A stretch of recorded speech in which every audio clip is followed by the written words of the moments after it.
Olá pessoal, aqui quem fala é Michele Camargo e vamos a mais uma aula de resistência dos materiais.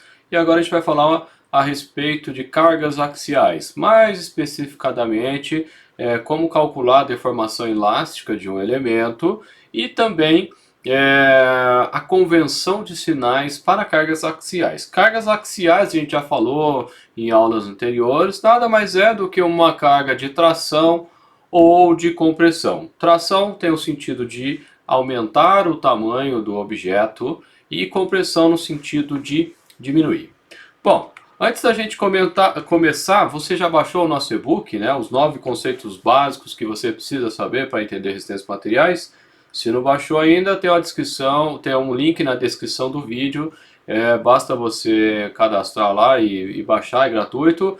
Principalmente os 3 primeiros conceitos desse e-book que eu escrevi são fundamentais para resistência de materiais. Sem esses 3 conceitos, você não faz literalmente nada em resistência dos materiais. Então, se não baixou, né, não perca tempo, baixa aí. Bom, vamos à aula propriamente dito, né? Deformação elástica de um elemento. Quando a gente considera carga, que é a força aplicada, e a área da seção transversal constantes, o que a gente tem? Essa força aplicada nas extremidades, né? Dessa forma aqui. Então eu tenho esse componente, esse elemento aqui, pode ser circular, né, de seção circular, de seção quadrada, não importa, neste momento. Eu tenho a aplicação de uma força aqui, de tal forma, estou indicando o P já, mas o P normalmente a gente faz menção à força interna aqui do material, mas uma força qualquer que vai gerar, né, internamente essa força P. Quando eu aplico essa força P no sentido de abrir, de tracionar, o que acontece? Essa barra, digamos que seja uma barra, ela vai se alongar de delta. E a gente viu em aulas anteriores que delta é a deformação total. E a deformação total depende, né, que seria o deslocamento total, depende da deformação específica, ou só simplesmente deformação, que é definida como a diferença pelo comprimento inicial, né? Então, o quanto eu tenho o L final menos o L inicial dividido pelo L inicial, e aí eu tenho essa deformação. E aí o que acontece, né? Está relacionado com a lei de Hooke que a gente viu em aulas passadas, na última aula, na anterior, não me lembro agora. E a lei de Hooke fala que a tensão ela é igual ao modo de elasticidade, modo de Young, vezes a deformação. Então, sigma igual a E vezes epsilon. Né? Então, o que vai acontecer? Né? Quando eu tenho o sigma constante, só vale quando é constante, né? Então se a força aqui fosse variável eu teria que fazer por integral, ou se a área mudasse, então se fosse uma barra cônica, por exemplo, também teria que fazer por integral. Então quando a força é constante, quando a área é constante, da seção transversal é constante, o que eu vou ter? Eu chego que o delta vai ser P vezes L dividido pela área vezes o módulo de elasticidade E. Aí você fala, de onde vem isso? Vem desta fórmula aqui, mais essa fórmula do módulo de Young. Então, o que acontece, né? Se eu pegar e separar, digamos assim, né? Eu tenho o que é P, P está aqui. Bom, o que é sigma? Né? Sigma é E vezes o L. E aí quando eu separo isso e jogo aqui dentro do sigma, ficaria E vezes epsilon igual a P de x dividido por AX.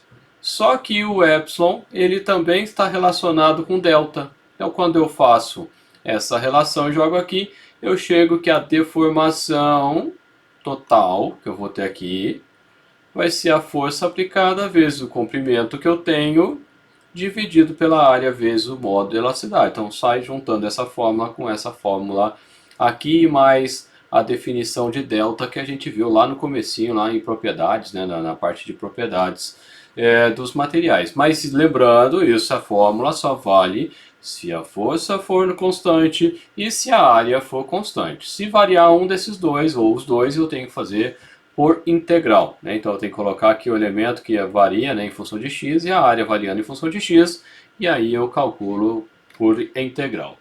Bom, então quando a barra é submetida a várias forças axiais diferentes, mas constantes, o que é isso? Eu tenho numa mesma barra aplicação de várias forças em pontos diferentes, mas essas forças elas não variam com o tempo. É isso que eu quero dizer aqui, né? Que se ela variar por um tempo, não vale isso aqui. E quando eu tenho essa situação, o que vai acontecer?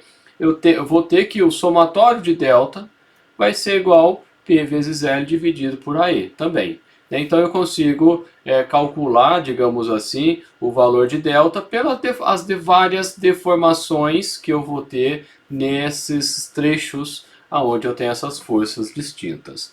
Bom, por convenção de sinais, eu já venho falando isso, né, tração é considerado positivo. Então, quando eu tenho uma força aplicada de tal forma que o material vai aumentar de tamanho, eu considero positivo. Isso é uma convenção, não é que tem que ser positivo.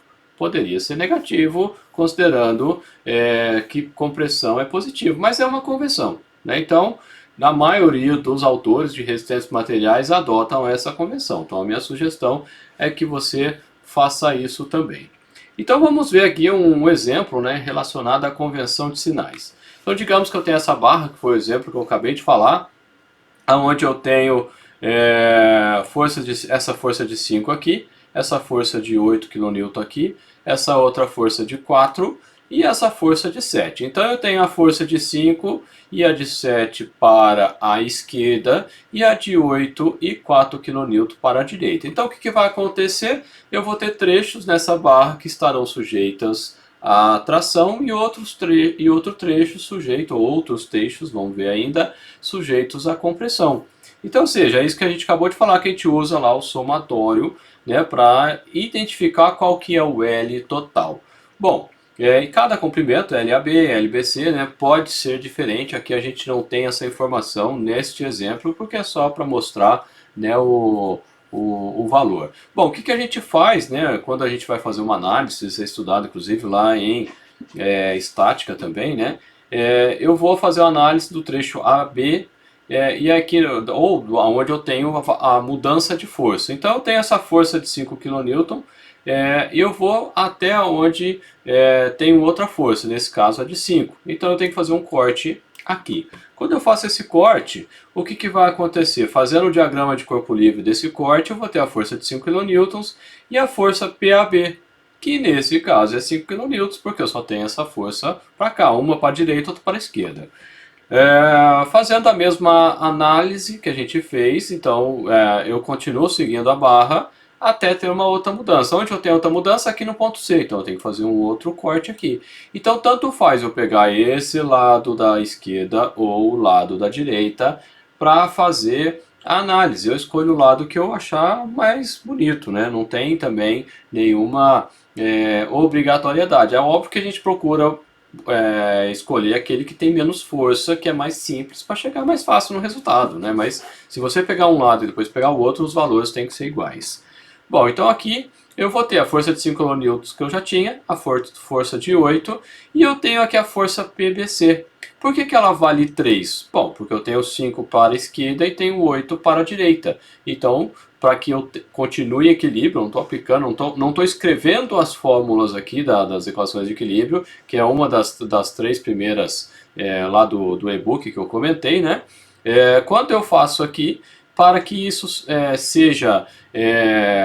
esteja em equilíbrio, tem que ser zero. Então, para a direita é positivo, para a esquerda é negativo, então fica 8 menos 5 igual, menos ou mais, não sei, né? PBC, né? Eu sempre coloco no sentido positivo, então fica mais PBC igual a zero, então eu tiro que o PBC é menos 3 kN, como ele aqui no desenho já está indicado para o lado que é negativo, eu coloco o valor já em positivo dele, que é 3 kN. Então, 5 mais 3 para a esquerda, anula com 8 kN que vai para a direita. Bom, agora eu continuo seguindo, né? Fiz até o ponto B, continuo seguindo até ter uma outra força. Onde eu tenho outra força? Lá no ponto D. Então eu faço um corte aqui no ponto D. E aí eu vou analisar também. É claro, como eu falei, eu poderia pegar esse lado da esquerda aqui, só que eu tenho várias forças, e eu pego o lado mais fácil, né? Então aqui eu tenho que os 7 kN aqui, fazendo a aplicação de equilíbrio, fica 7 kN aqui, porque eu só tenho essa força, então é direto, né? Não precisa nem aplicar as forças. Se eu fosse colocar isso na forma de um gráfico, de um diagrama, ele ficaria dessa forma, aonde do trecho de 5 de A até B, então aqui é o valor de B, aqui é o ponto B, né, aqui é o ponto C, e aqui é o ponto D, e aqui inicial é o ponto A. Então de A até B vale 5 kN. Chegou em B, ele despenca para, cadê? 3 kN, ele despenca, como ele é no sentido de compressão, nós estamos vendo aqui, ó, está no sentido de compressão, ele está entrando no material, tentando diminuir o material, então menos 3. E por fim, entre os trechos C, entre o trecho do ponto C, dos pontos C e D, ele também é de compressão, então ele é negativo. Então é isso. Se eu convencionei que apertando, né, no sentido de diminuir, é positivo, então quando eu tenho do lado oposto é negativo. É isso, né? Como na máxima da física é que na física tudo é relativo, né? Nada é absoluto, tudo depende do que? Do ponto referencial. E no nosso caso, eu tenho que estipular o que é positivo para eu chegar nos valores. Aí eu me baseio no que eu disse que é positivo para chegar nos valores negativos. É simples assim. Por que muita gente se embanana, né, se perde em resistências materiais? Porque ele não atribui o que é positivo e tem hora que ele coloca para lá, coloca para cá, e aí ele fica doido, não sabe o que ele está fazendo. Então, estipule primeiro, você tem que, lembre-se que em física você tem que estipular o que é positivo, qual é o seu ponto referencial.